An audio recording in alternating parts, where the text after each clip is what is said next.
చిన్నారి కథలు కార్యక్రమానికి స్వాగతం. హాయ్ పిల్లలు, ఎలా ఉన్నారు? మనం ప్రతి ఎపిసోడ్లోనూ మంచి మంచి కథల గురించి చెప్పుకుంటున్నాం కదా. అలాగే ఈరోజు ఎపిసోడ్లో కూడా మనం మరో మంచి కథను చెప్పుకుందాం, సరేనా? ఒక ఊళ్ళో రామరాజు, సోమరాజు అనే ఇద్దరు రైతులు ఉండేవాళ్ళు. సోమరాజు పొలంలో దిగుడు బావి ఉండేది.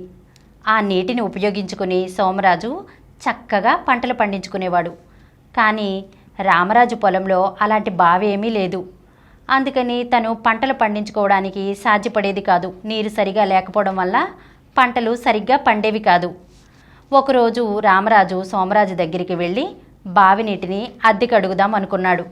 అనుకున్న తర్వాత ఒకరోజు సోమరాజు దగ్గరికి వెళ్ళి, మిత్రమా, నీ బావిని ఒక 6 నెలలు అద్దెకిస్తావా? నీకు కావలసినంత డబ్బులు ఇస్తాను అని అడిగాడు. దానికి సోమరాజు సరే అన్నాడు. అలా అని రామరాజు దగ్గర కొంత డబ్బును భయానగా తీసుకున్నాడు. తీరా రామరాజు బావి నీటిని వాడుకునే సమయానికి సోమరాజు అడ్డం తిరిగాడు. నువ్వు బావిని మాత్రమే అద్దెకి తీసుకున్నావు, బావి నీటిని కాదు. అందుకని నువ్వు బావి నీటిని వాడుకోవడానికి వీల్లేదు అని చెప్పాడు. దానికి రామరాజు ఆశ్చర్యపోయాడు. అదేంటి మిత్రమా, బావిని అద్దెకి తీసుకుంటే బావి నీటిని కూడా తీసుకున్నట్లే కదా, ఇదేంటి ఇప్పుడిలా మాట్లాడుతున్నావు అని అడిగాడు. దానికి సోమరాజు, ససేమిరా, నువ్వు నీళ్లు వాడుకోవడానికి వీల్లేదు అని ఖచ్చితంగా చెప్పేశాడు. ఇక రామరాజు చేసేదేమీ లేక గ్రామ పెద్దను ఆశ్రయించాడు. గ్రామ పెద్ద దగ్గరికి వెళ్ళి జరిగిందంతా చెప్పాడు. అప్పుడు గ్రామ పెద్ద సోమరాజును పిలిచి, సోమరాజు, నువ్వు చెప్పిందంతా బాగానే ఉంది. నువ్వు బావిని మాత్రమే అద్దెకిచ్చావు, బావి నీటిని కాదు. అందుకని నువ్వు బావిలో ఉన్నటువంటి నీళ్ళన్నిటినీ ఖాళీ చేసి ఇచ్చేయి. అప్పుడు రామరాజు బావిని మాత్రమే ఉపయోగించుకుంటాడు అని చెప్పాడు. గ్రామ పెద్ద మాటలకు సోమరాజుకు బుర్ర తిరిగినంత పనయింది. తన తప్పును తెలుసుకున్నాడు. ఏదో డబ్బు కోసం ఆశపడి ఇలా మెలికపెట్టాను, నన్ను క్షమించండి.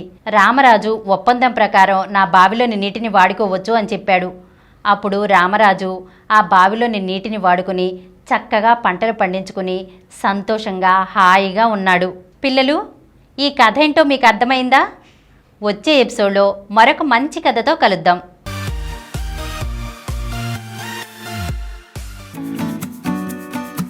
ఈ కార్యక్రమం మీకు ఎంతో నచ్చింది కదా. ఇటువంటి మరిన్ని వీడియోల కోసం డాక్టర్ సమరం కిడ్స్ ఛానల్ చిన్నారికి సబ్స్క్రైబ్ చేయండి. అలాగే ప్రక్కనున్న గంట సింబల్ని ప్రెస్ చేయడం మర్చిపోకండి. Samaram multi-channel app and watch your favorite channels from your mobile.